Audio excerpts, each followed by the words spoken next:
श्रेया, श्रेया कुछ नहीं होगा तुम्हें, मैं अभी हॉस्पिटल लेकर चलता हूँ तुम्हें। श्रेया की हालत बहुत खराब थी। रचित ने उसे अपनी गोद में उठाया और जल्दी से उसे गाड़ी में बिठाया, मगर इससे पहले वो अपनी गाड़ी शुरू कर पाता, श्रेया ने उसी वक्त अपना दम तोड़ दिया। श्रेया, नहीं श्रेया, तुम मुझे छोड़कर नहीं जा सकते श्रेया। रचित की जोर जोर से रोने की आवाज सुनकर रचित के मम्मी पापा दौड़ते हुए घर से बाहर निकले।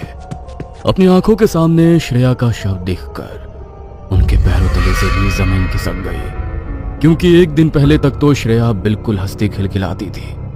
अचानक से उसे ऐसा क्या हुआ कि कुछ घंटों के भीतर ही वो चल बसी। रचित का हाल रो रो कर बेहाल हो चुका था। रात के समय चिता को अग्नि नहीं दी जा सकती थी, इसलिए सुबह तक श्रेया के शव को घर पर जमीन पर रखा गया। लेकिन पूरी रात श्रेया के शव को अपने सामने देखकर रचित अंदर ही अंदर खत्म होता जा रहा था। उसने अपनी सुध-बुध खो दी थी। सुबह जब श्रेया की चिता को अग्नि दी गई तो रचित की आंखों से आंसू बरस पड़े। खुद को संभालो बेटा, मैं जानता हूं कि तेरे जीवन में दुखों का पहाड़ टूट पड़ा है, लेकिन भगवान के निर्णय को मानने के अलावा हम इस वक्त और कुछ नहीं कर सकते। तुझे खुद को संभालना ही होगा बेटा। रचित के मम्मी पापा उसे हिम्मत देते हुए घर ले आए। रचित ने कल रात से ही कुछ भी खाया पिया नहीं था। श्रेया की फोटो को अपने हाथ में पकड़े हुए ही वो सो गया, मगर थोड़ी देर बाद ही उसके कानों में श्रेया की आवाज गूंजी। रचित, रचित, रचित प्लीज मुझे बचा लो रचित, ये मुझे ले जाएगी। मैं मरना नहीं चाहती रचित, मैं मरना नहीं चाहती। बौखलाते हुए रचित की नींद खुली और वो अपने बिस्तर से उठ खड़ा हुआ। तभी उसे अपने हाथ पर कुछ गीला महसूस हुआ। उसने अपने हाथ की तरफ देखा तो उसने अपने हाथ में श्रेया की जो तस्वीर पकड़ी थी उससे खून बह रहा था और उसे ऐसा लग रहा था जैसे श्रेया अभी भी मुसीबत में उसे मदद के लिए पुकार रही हो। श्रेया, कहाँ हो तुम श्रेया? तुम बिल्कुल भी घबराना मत, मैं तुम्हारी मदद करूंगा। तभी उसके कमरे का तापमान अचानक से बदल गया और उसके कमरे का पर्दा जोर जोर से हिलने लगा।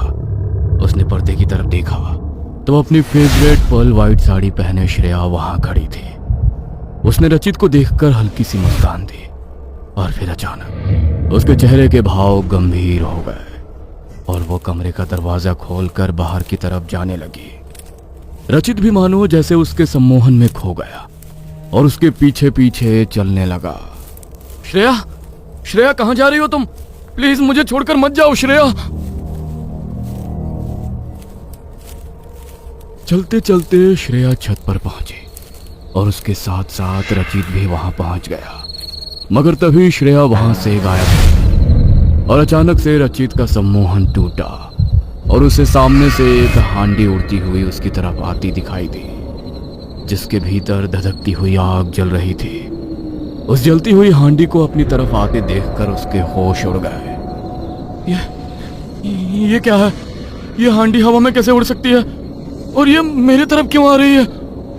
रचित नीचे जाने के लिए छत के दरवाजे की तरफ भागा, मगर वो दरवाजा एक तेज झटके के साथ अचानक बंद हो गया। रचित ने वो दरवाजा खोलने की बहुत कोशिश की, मगर दरवाजा नहीं खुला। तभी उस हांडी में धधकती अग्नि की तपिश रचित को अपने पीछे महसूस हुई और उसने जैसे ही अपनी गर्दन पीछे की तरफ मोड़ी, जलती हुई वो हांडी उसी वक्त बड़ी ही तेज आवाज के साथ और बेहद भयानक आवाज की गूंज वहां उठी। आधी रात को अपनी आंखों के सामने ये नजारा देखकर रचित इतनी बुरी तरह डर गया कि वहीं पर बेहोश होकर गिर पड़ा। सुबह जब सूरज की पहली किरण उसके चेहरे पर पड़ी तो उसकी आंख खुली और रात का वो नजारा उसकी आंखों के सामने आ गया। वो उठा और दरवाजा खोलकर सीधा नीचे की तरफ भाग गया। रचित, क्या हुआ तुझे? तू इतना घबराया हुआ क्यों है और तू ऊपर कब गया? रचित ने अपनी मम्मी पापा को पिछली रात घटी सारी बात बताई तो उसकी माँ की भी पैरों तले से जमीन खिसक गई, लेकिन उसके पापा इन सब बातों को मानने को तैयार नहीं थे। बहू की मौत का तुम्हारे दिमाग पर गहरा असर हुआ है रचित, इसलिए तुम्हें ऐसे ऐसे भ्रम हो रहे हैं। तुम थोड़े दिन के लिए यहाँ से कहीं दूर चले जाओ, नए माहौल में जाओगे तो खुद को संभालने में थोड़ी मदद मिलेगी। रचित के पापा ने उसके दोस्तों को उसकी हालत के बारे में बताया और उसके दोस्तों ने उसके लिए एक ट्रिप प्लान किया और उसे लेने के लिए उसके घर आ गए। रचित मेरे दोस्त, मनाली का प्लान बनाया है तेरे लिए, और तेरी ना हम बिल्कुल नहीं सुनने वाले। जल्दी से उठ, हमारे साथ चल। रचित ने उसकी बात का कोई जवाब नहीं दिया और बस एकटक अपनी नजरें दीवार की ओर गड़ाए बैठा रहा। उसके चेहरे पर कोई भाव नहीं थे। ऐसा लग रहा था जैसे वो अपने होश में ही नहीं है। क्या हुआ तुझे? कुछ बोल क्यों नहीं रहा है तू ठीक तो है ना मेरे भाई? रचित, रचित।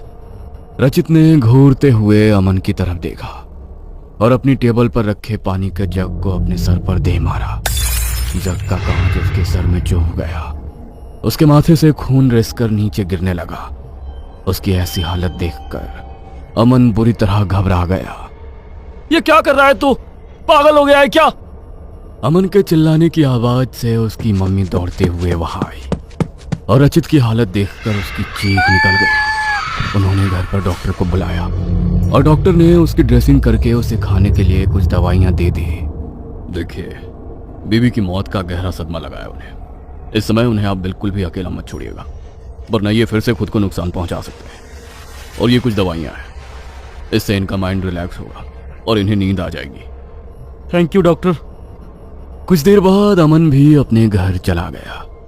रचित अकेला ना रहे इसलिए उसके पापा उसे नींद की दवाई देकर उसके साथ ही सो गए। थोड़ी देर में रचित गहरी नींद में सो गया, मगर आधी रात को रचित के पापा के कानों में किसी की फुसफुसाहट की आवाज पड़ी और उस आवाज से उनकी नींद खुल गई।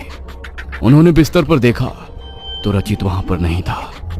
तभी वो अपने बिस्तर से उठे तो रचित आईने के सामने बैठकर दबी हुई हंसी हंसते हुए खुद को देखकर कुछ फुसफुसा रहा था।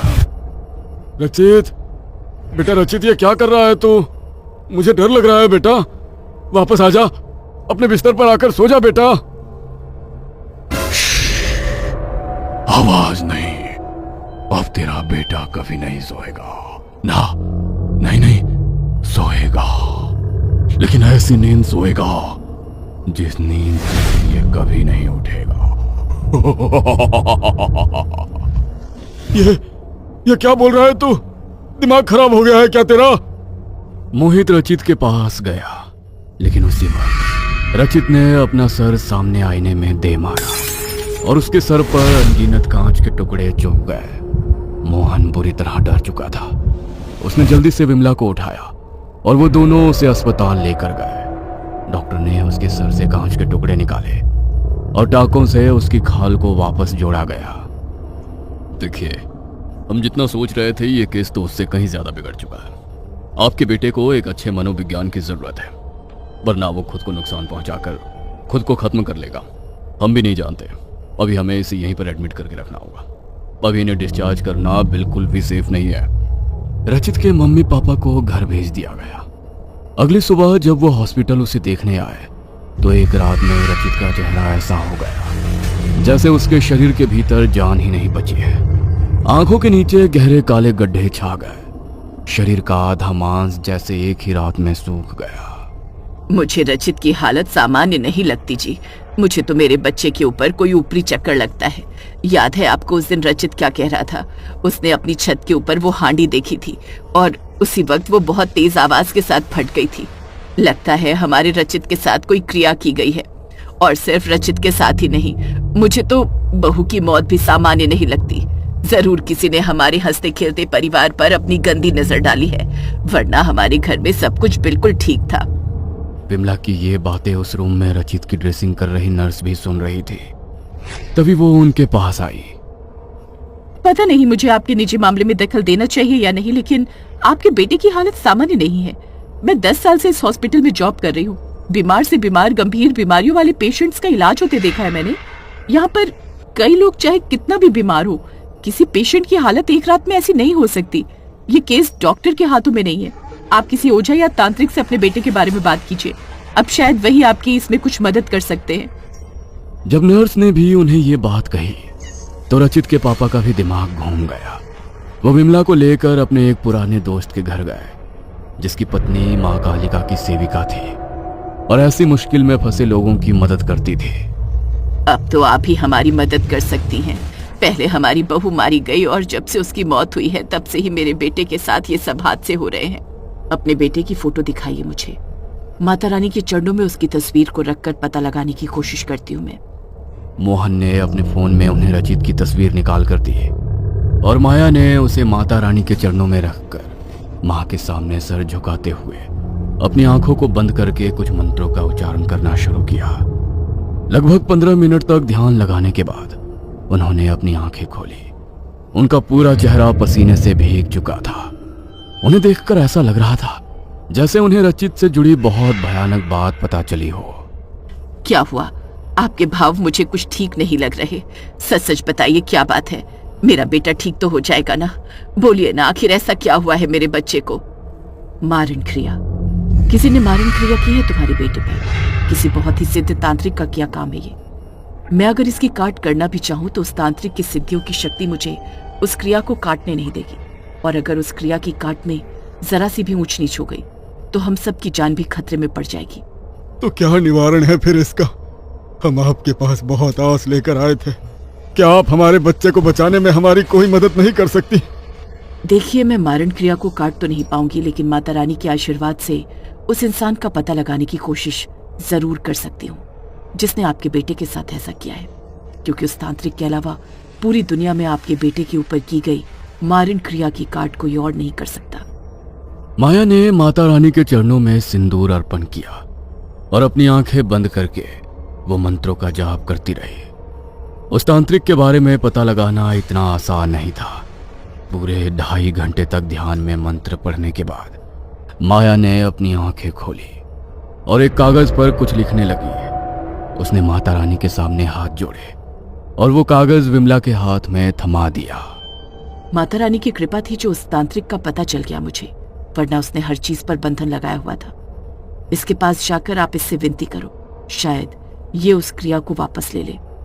वो दोनों माया के बहुत आभारी थे, क्योंकि माया ने उनकी बहुत बड़ी मदद की थी। उन्होंने कागज पर लिखे पते के लिए कैब बुक की और वहां से निकले। वहां पहुंचते पहुंचते उन्हें रात हो चली थी। सामने ही उस घर का दरवाजा था। उन्होंने जाकर वो दरवाजा खटखटाया।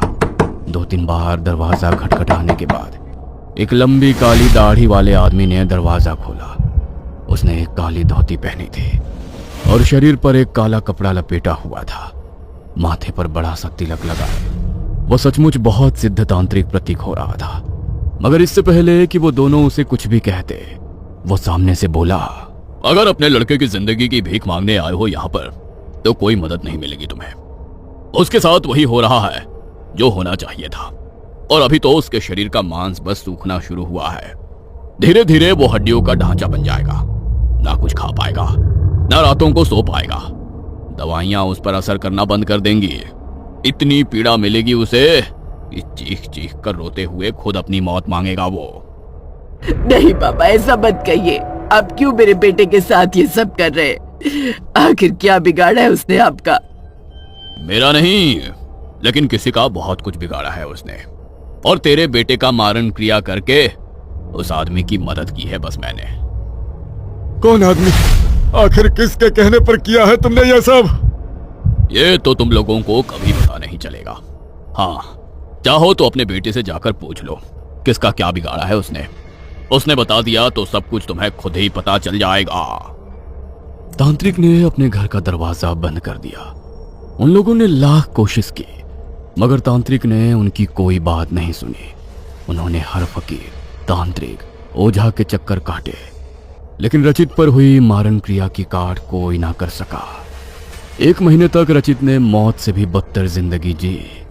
उसका शरीर किसी लकड़ी के ढांचे की तरह हो गया और एक दिन वो तड़पते हुए इस दुनिया से चल बसा और उसके बचे कुचे मांस को कीड़े लिपट कर खा गए। लेकिन उसके माँ बाप को कभी उस इंसान के बारे में पता ना चल सका जिसने उसके साथ ये सब किया था। सामने दीवार पर श्रेया की फोटो को देखते हुए उसके पापा की आंखों में आंसू आ गए।